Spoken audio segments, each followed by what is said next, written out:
মেয়েরা পরে খাটো পোশাক আর পুরুষরা পরছে টাকনুন নিচে দিয়ে যাইয়ে স্যান্ডেলের নায়ের দাঁড়িয়ে বার হয়ে চলে গেছে প্যান্ট। ঠিক কিনা?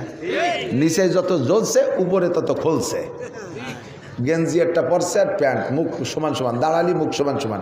যখনই বসে গেঞ্জিটা এইদিক টান খেয়ে চলে আসে, প্যান্টটা ওই দিক চলে যায়, ফাঁসাইতে এক বিঘেত বার হয়ে যায়। মার সামনে, বুনির সামনে, বাপের সামনে, ভাইয়ের সামনে, মেয়ের সামনে এইরকম প্যান্ট ফুরে বসে রয়েছে, পিছন দিয়ে শিয়ের মিয়ের যা আছে সব দেয়া যাচ্ছে। লজ্জা করে না? বমি আসে না?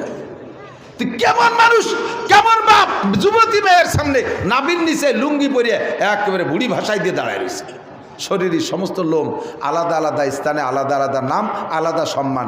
এই একই চুল, মাথায় থাকলি চুল, একটু নিচে আসলি বুরু, এখানে আসলি মোষ, মুখে আসলি দাড়ি, বুকে আসলি ক্যাশ, বগলে গেলি বগল, নিচে গেলি অন্য নাম।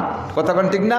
চুল কয়টা খুলে দিয়ে ঘুরি, কোনোদিন লজ্জা করে না। দাড়িগুলো রাখতে পারলে আরও সম্মান বেশি হয়। মোষ কয়টা